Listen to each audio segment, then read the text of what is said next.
Alright guys, this bike might look familiar to just a few of you. This is a project that I had maybe about a year ago. It's a friend's bike. It is a Suzuki Intruder 1400 and I had it in the shop to kind of clean the carbs, make it run right, and get it on down the road. But since me doing the work to it, my friend, the owner of the bike, has continued to have issues with it, and he's basically just been waiting on me to have some time to get it back in the shop and sort this thing out finally. So let me kind of talk about what ultimately went wrong with it, and I'll show you the fix for it. Okay, now there really hasn't been any changes since the last time I had this bike in the shop, and what I did then was rebuild the carburetors, and then I found myself having some issues with fuel filters and of course the fuel pump. We replaced the pump numerous times. I think I've put 4 pumps in this thing, both Suzuki as well as just some cheap aftermarket ones, trying to narrow down this issue. Now the issue has always been that there's been sediment in this tank. It's just in really poor condition, and you can see here there's actually been he's actually tried to patch this thing, and this thing is like Swiss cheese, and at this point it's just not worth saving. So what was happening was I was getting sediment out of the tank, and it was passing into the fuel pump, wiping that out. And then if it made it past the pump, it would get into the carburetors, and it would always clog the pilot jet on the rear carb, because that's the first one that it gets pressurized and passed through. So in the video where it left me stranded, you know, part of the issue was just the rear carb always continuing to clog up on me. So the fix that you would think would help there would be putting some fuel filters in this thing. Now what happened there was we put filters basically pre-pump, and then the pump had to work too hard. I think it cavitated, overheated, and then that ended up killing a pump or two, and that just created more problems. So basically what we have to do now is replace the tank. Now what my friend has been finding is that these Suzuki Intruder tanks are kind of spendy, you know, even for one that's in kind of crappy condition. You're still looking at, I don't know, $300 or more, and that's just not worth it. So the main mission with this bike is we have a different tank to go on this. I'll show you that here in a second. And I want to bypass the factory petcock system on here. I'll put an entirely new one on, and then we're going to have a fresh, brand new tank with no sediment in it, and we're going to have adequate fuel flow to then keep this thing up and going, and we're going to get it back to him, and he's going to be able to enjoy this thing once and for all. Alright, and here on the bench is our fuel tank that we're going to be hopefully attempting to use. We're going to make it work. It's going to take some modifications to get it on the bike. Now this of course does not look like an Intruder tank, because it is not. This is for a Rebel 250. This came off of Amazon, and I think you can get these just as this sits with like cap and all this stuff and petcock for like $75 or something stupid like that. Something super cheap. So of course we're going to modify the mounts and whatnot, but overall size wise he's had it kind of sitting on the bike, and it looks like it's going to fit okay. Now I don't know it until we're going to get in there, but what we're going to have to do is definitely cut off these front mounts. And the front mount on the bike is just kind of like a cross tube, so we'll put something in here. The rear mount I'll probably have to just modify, and then beyond that we're not going to be able to use the stock petcock location. We're not even going to use this one. The fuel flow for that little guy is not going to support 1400 cc's, let me tell you. So I'll come up with something. I have an aftermarket high flow petcock like back in the warehouse, and I might just make a bung for it and put it out of the corner. You know, it doesn't have to be fancy. It just has to freaking work. You know, it's been too long. So let's kind of dig in. And tank off the bike. You can see with the factory shutoff valve on the tank, it has 2 lines, one for regular and one for reserve. So that's kind of a convoluted thing that has to run down into a dual inlet petcock, and that's kind of stupid, and then that runs down into the pump. So we're going to simplify this whole operation, but we need to look at our tank. So side by side you can see these things have a pretty similar shape. Of course this one's sitting up a little bit higher in the front.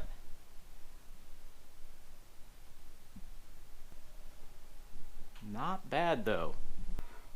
The overall length of the body of the tank, almost identical. I don't know how he came upon this tank and figuring that it might be close, but he definitely got lucky. So underneath, kind of dark. I don't know if that one's picking up in there. But we got a little vent tube kind of halfway up there. We're going to end up cutting off the outlet. And on this one, has an even smaller tunnel, so we shouldn't have any fitment issues. And then that's the front mount there. So might end up just cutting this off. I don't know how much cutting or sparks I want to throw near this thing, but this one has never had fuel in it, so it's very safe to do any kind of welding and stuff. Alright, looking at the front here, I'll show you this original mount design.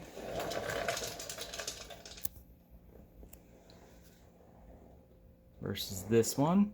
The idea is that we will just cut these ears off. I'll try to get as much of this off as I can.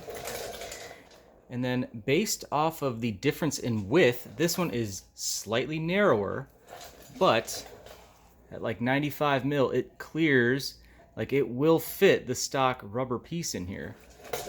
And what I'm thinking is I can actually cut the very outside portion of this mount, and by the time I bring it over here, it will fit perfectly and I can weld it back into this one. So I don't want to get ahead of myself, but this might be kind of easy. Okay, I'm getting ready to start removing the front mount on the intruder tank. And to do that, I'm using the most precision instrument of destruction that I have, the Sawzall.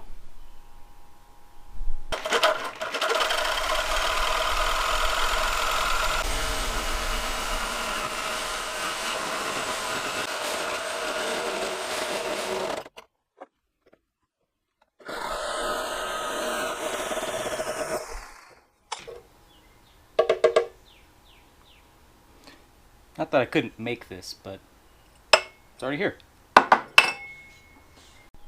Alright, now I may not end up needing this rear mount, but I want to cut it off anyway.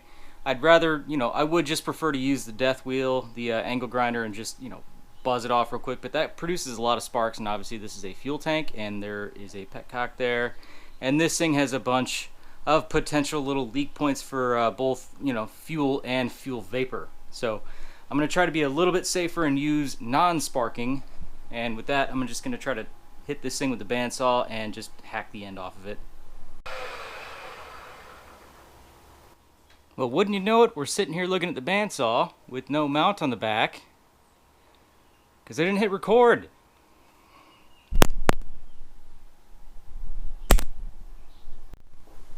Well, not that that was exciting footage anyway, but I used the bandsaw on this, of course, because I wanted to try to avoid sparks. I know that's not a 100% foolproof thing, but it's a lot better than using a cutoff wheel, which just puts a lot of sparks out. So rear mount is cut off, the front mount is cut off, and so now this thing is dead to us.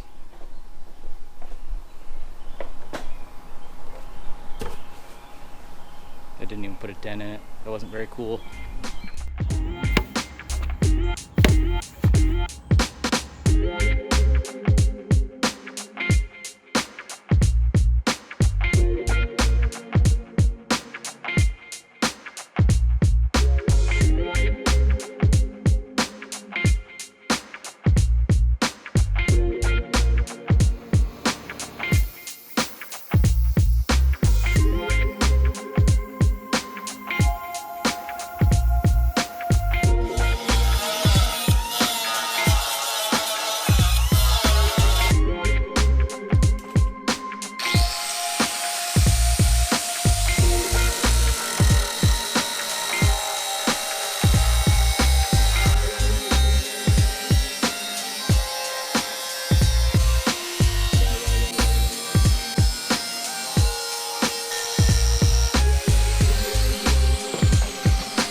Alright, here you can see we have the tank set on here. And it just fits really well. He got really lucky with this. And then I just have the seat kind of temporarily set where it needs to go. But down here you can see the difference in our mounts. And what I'm thinking is I'll likely just cut this entire piece here. And then I've looked at reusing the original bracket. That's for this. The aluminum's for the seat. I made that in the past. But the original bracket here, you know, no matter how I do it, it's not really going to reach this. So I'm thinking I'll just take some 3/16 steel and then remake this actual bracket. And that'll allow me to kind of build it up on the edges here and eventually tie it into the back. Now up front, way easier. We have so much space.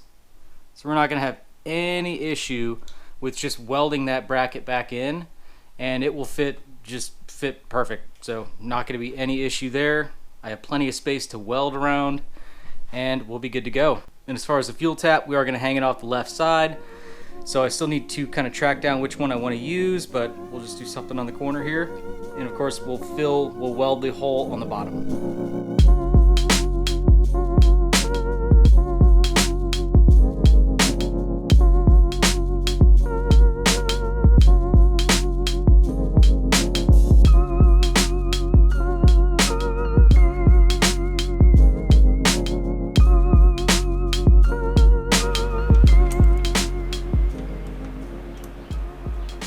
Thing I'm excited to get rid of is factory shutoff valve.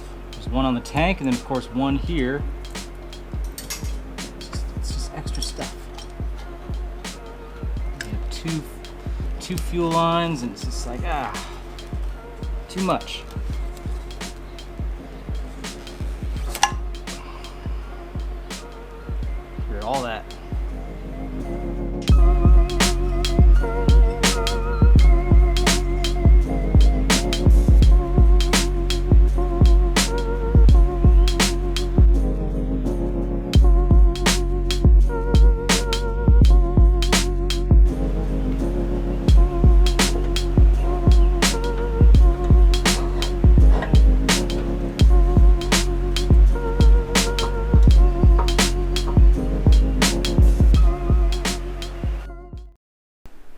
Okay, the tank is on the bike, and it is what it is. It's a cheap tank. It's a cheap fuel tank. It's from Amazon. The thing is not really square. The seams aren't exactly even.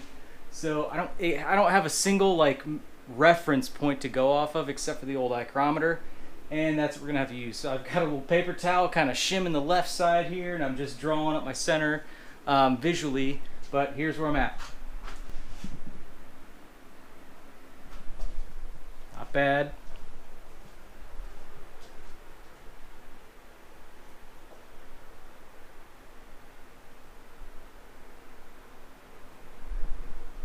And I think that's gonna work. I have just enough room to kind of get the MIG in here and get just like a tack on there to kind of hold it in place. And then I've welded a little tab, a little metal tab in the back there, just so I have something to hook the ground to, because I can't get anything on the bike because the mount for the tank is rubber insulated. So I have to kind of think outside the box here, but just looking at it now, I think it's gonna work. So I'm just gonna go for it.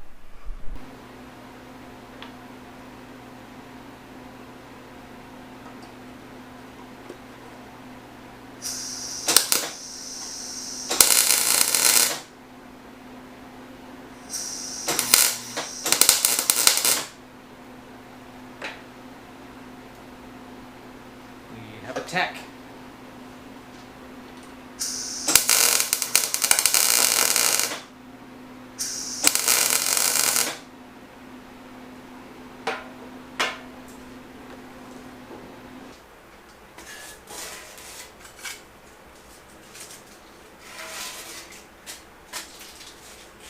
And then a side note, my friend is stripping this thing down to bare metal anyway, so that's why I've not really shown any concern for the paint. I'm not trying to scratch it up, but there's no need to get crazy with it.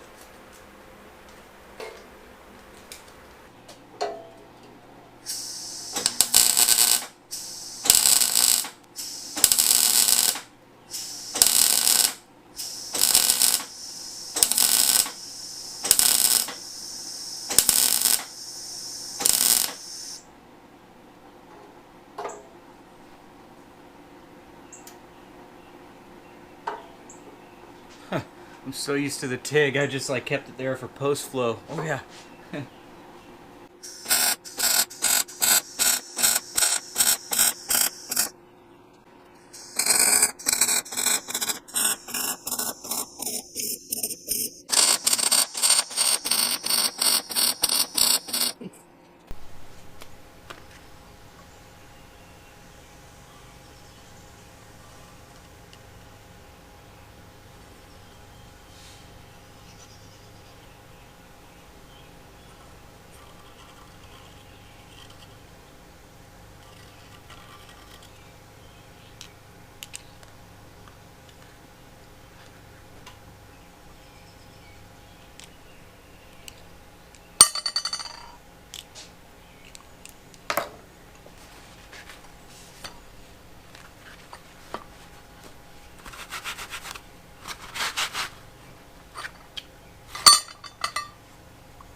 Alright, where's my damn marker?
Alright, now we have the final piece of the puzzle, and that is getting fuel from there into the carburetors. So this is just a cycle standard petcock that I had on the shelf. So it's 1/4 inch MPT with a decent size outlet here, 90 degree, and this is just gonna end up being perfect. So I was planning on putting this on the left side of the tank anyway.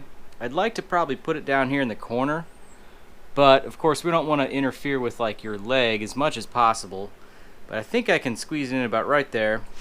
The original hole for the tank, pretty close. It wouldn't have worked anyway, but it's good to know that that's not too far off. You could always move it out a little bit further, but then if you look at it like this, that's a decent bit of fuel in the tank that you don't get to take advantage of. So being that we're at a pretty sharp angle with this thing, I would like to try to move it as rearward as possible. So what I'm going to do is work on making a bung for this thing and go ahead and get it tapped 1/4 inch MPT, mock that up, and then figure out where we want to drill the hole.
So overall, really not far away in the least.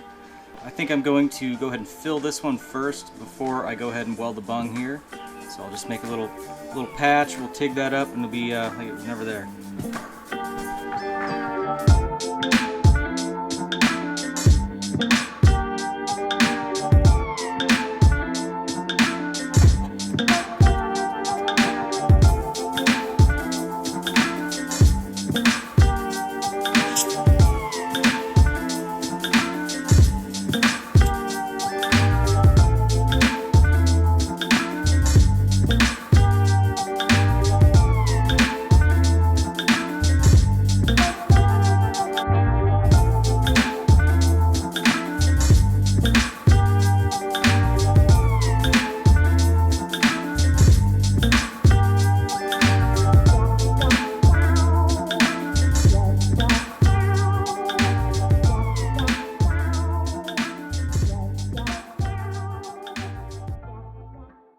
Alright, it's the next day. I'm in here checking my work, got a little water in the tank. Got a tiny little drop right there. So I think I can actually see like a tiny little hairline crack without the water drop there. So I will go ahead, drain the tank, tack that up. Alright, so just wanted to show I'm having a little trouble with this. I know that's really bright. But basically there's some dissimilar metals here. So the inner sleeve was like steel, then it had like brass, bronze around it, and then it's steel again. So filling that in was a little tricky. And basically what I'm doing is just chasing away little contaminant spots. So every now and then there'd be like a little pocket where it tries to leak out. So just taking the Dremel, getting it down to clean metal, and then just filling it in a little bit by little bit. And I think I've got just one last little spot to go. I know it's not pretty, but you know, that's what you gotta do. Alright, so I went ahead and got this welded up, waited about 10 minutes with liquid on top of it, no leaks, and then just hit this with just a shot of paint. I know he's gonna take this thing down to bare metal, but I just want to try to keep it from rusting, I guess, for my own sanity. So put some two-stroke fuel in here, kind of sloshed around because it started to flash rust just like the tiniest bit, but it should be stabilized now. So got some thread tape on the petcock itself, and it's time for the final install. And hopefully we can find that happy medium where it's like just tight enough and then also clocked in the right direction.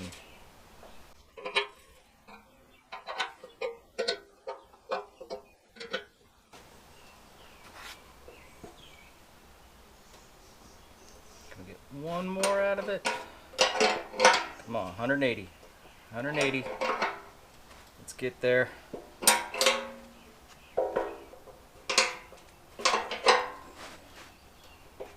think we can do it.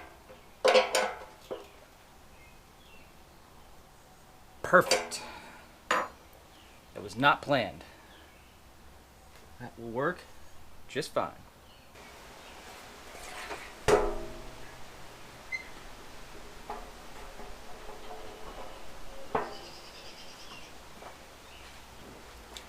Now on the bottom here, I've just got some pieces of leather, kind of dampen it from the pedestals.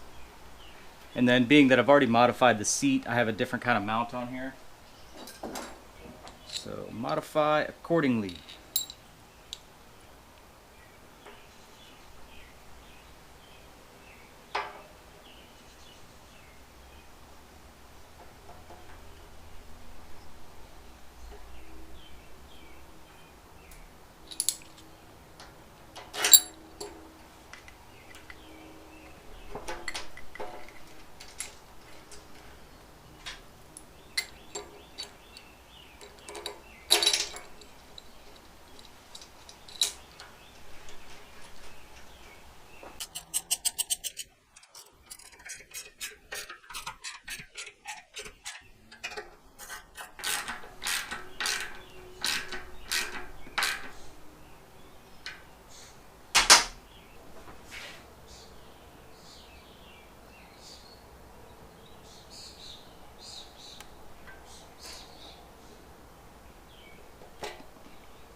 Alright, that looks clean.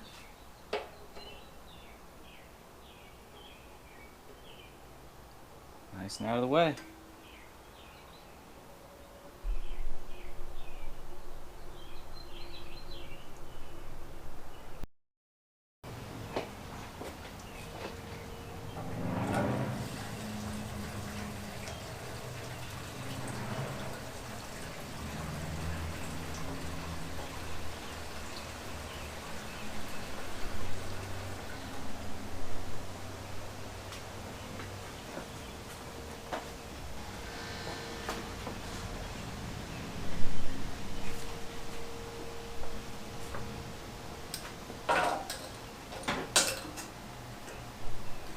Now I've also messed with some of the wiring. I got rid of a lot of the override safety features and stuff like that. So basically, as long as you have the bike in neutral, pump's going to run while it's on, and so we should see the pump kick on and hopefully allow fuel to start passing through.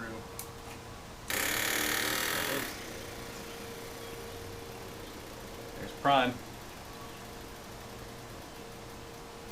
And then our pressure switch tells it to switch off.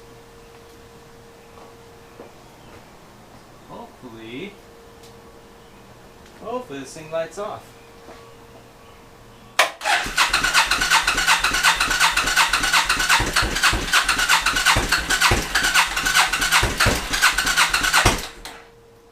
This thing hasn't been started in probably a year.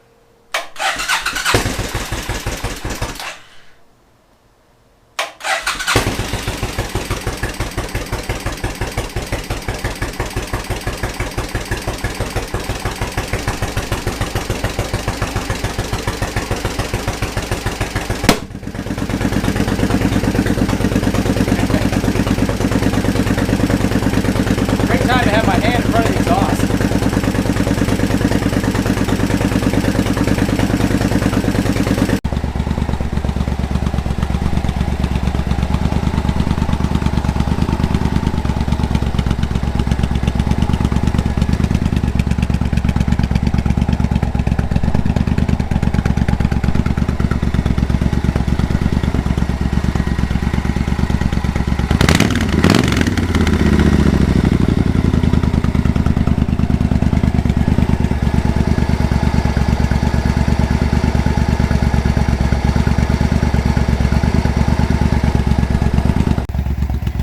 I think the rear cylinder was like, it fouled the plug. I think it was like a little down on compression because it's smoking pretty bad, but put a new plug in it that I had, and it's all right now.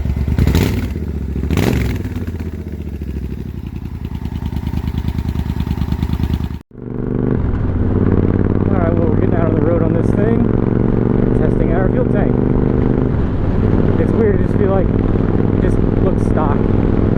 So I know a big concern for you guys is going to be the capacity on this thing, and obviously with the tank being kind of tilted up like that, we are going to lose a little bit of capacity. I think it's rated at maybe like 3.4 gallons, something like that. Now, before we left the shop, I put some fuel in it, obviously, and I was going through town to the gas station, and I just clicked it on reserve. Yeah, so I just filled it up, and getting it to a comfortable level. Obviously I can't go all the way up because we're at an angle again. I got 2.3 gallons in it, so take that as you will. You're going to lose a little capacity, but overall still really happy with how this thing fits. But we're going to try to put some miles on this thing and just make sure it's good to go.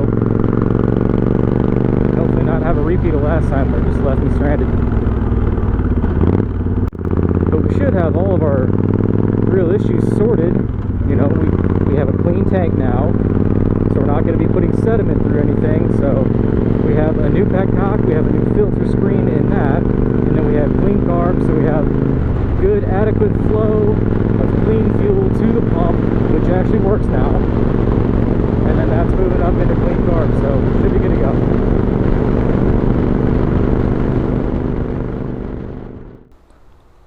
Well, overall I think this thing is completely sorted, so I really like how this tank fits from this angle. It just looks right, and that's $80 for that tank, and what, probably $20-25 for that petcock. So man, not too bad.